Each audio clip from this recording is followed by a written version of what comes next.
Hello kids, Shubham Mangalam at Little Scholar High School. I am Sangeeta Singh taking 8th standard subject English, and the topic to be discussed today is Unit 1 Lesson 1, the tattered blanket. So what do you mean by the tattered blanket, kids? You have learnt already. The tattered blanket means it is a torn blanket. So a torn blanket is of no use and we throw it out. So here the lesson tattered blanket shows it or depicts the relationship between a mother and a son. So in this lesson you have learned that Gopi was a busy government officer who was living in Delhi, and he did not care for his old mother who was 83 years old and she had loss of memory. And Gopi was more bothered about his status in the society, and he didn't care to look after his mother. And that's how the relationship between the mother and the son deteriorated. Now let us look at the exercises in the textbook. Vocabulary, page number 8.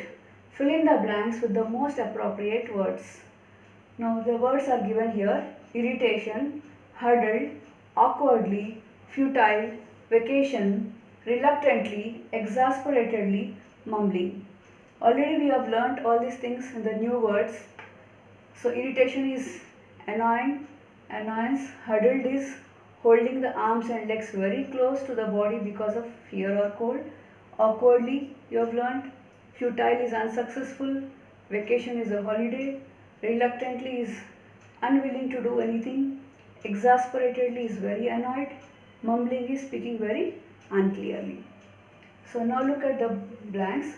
All my attempts to make him happy proved futile, means unsuccessful.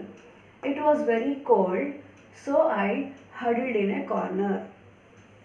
Forced by her parents, Sita reluctantly took the diploma course, means unwillingly she took the diploma course. What are you mumbling? I can't hear you. Mumbling here is speaking unclearly. The news that he was denied promotion caused irritation to him, that is annoyance. It made him angry. Okay, now look at bit 2. Tick the words that are similar in meaning to the underlined words. Now look at the first one. His mother made a futile attempt to get up. So futile is underlined here. Let us look at the meanings. Word which is similar in meaning. Barren, limited, useless, empty. So futile is useless or unsuccessful, we can say. It's all tattered now. So options are spoiled, old, dirty, torn. So tattered means torn. There is a cold mist in the mornings. So mist is underlined here, and the options are ice, snow, fog, wind. So mist here means fog. It's just like a ball of knotted yarn. So the options here, knotted is underlined, and the options are very small, rounded tightly, joined, tied. The answer is tied. I can't make both ends meet with my salary. So here the underlined words are make both ends meet. So the options are earn a lot of money, spend a lot of money, earn just enough money, give all that one has.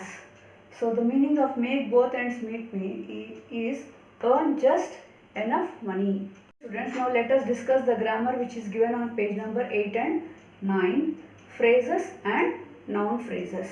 Now let us see what is a phrase first. Now I want all of you to look at the sentence which is given in the textbook and also observe the underlined part of the sentence. She saw a bald, fat, middle-aged man. The underlined part is called as a phrase because it is a group of words. Now what is a phrase? It is a group of words which make some sense but not complete sense. Now look at this. Here, a bald, fat, middle-aged man. A is called an article. Bald is called an adjective because this word is used to describe the man. Fat is also the word which is used to describe the man. Middle-aged is also used to describe the man.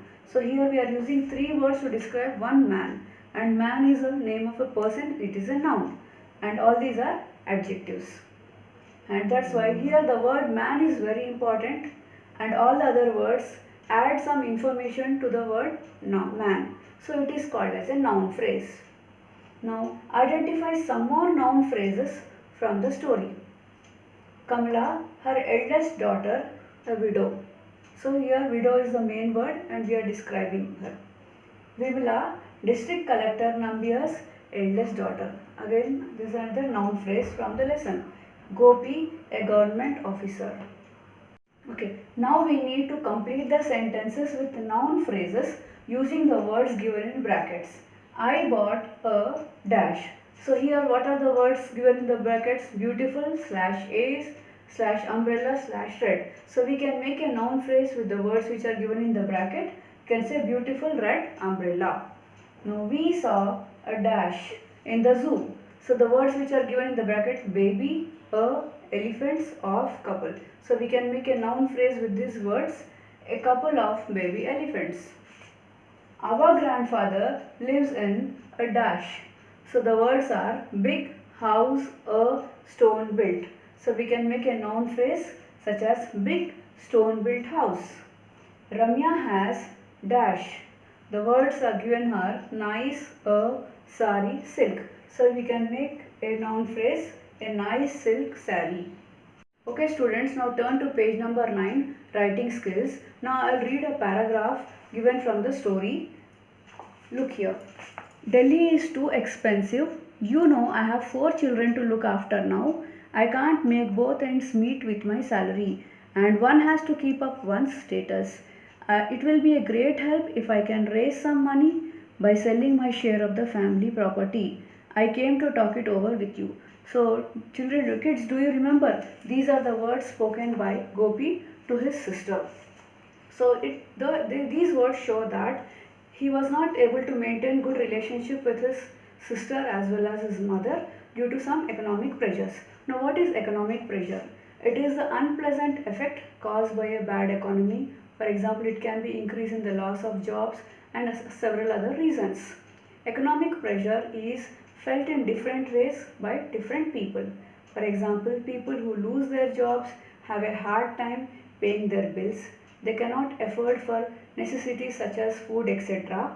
And people who have their jobs, they are scared to spend the money because of the fear that they may lose their jobs in the future.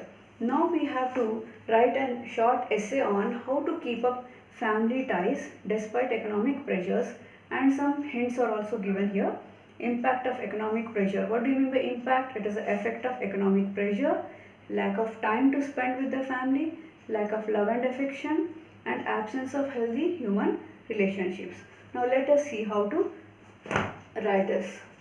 So essay on how to keep family ties despite economic pressures, means in spite of economic pressures. Now nowadays you know that every family faces economic pressures, and unless both the parents work, they feel it difficult to run the family very smoothly. Parents work from dawn to dusk, that is from morning to evening.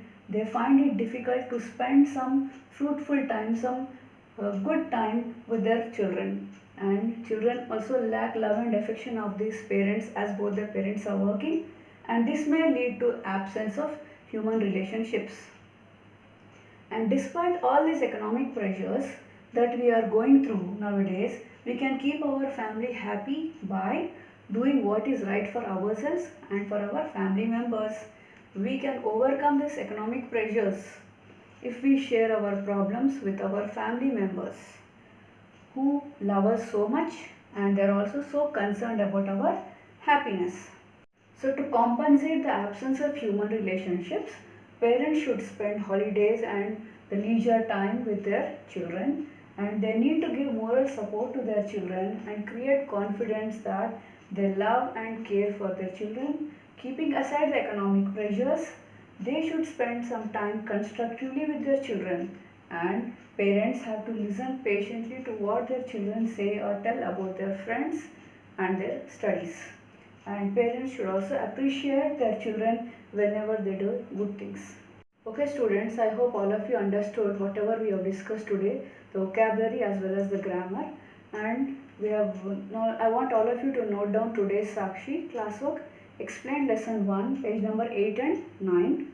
And homework, you have to write as well as revise the essay. Please write the essay in your classwork book.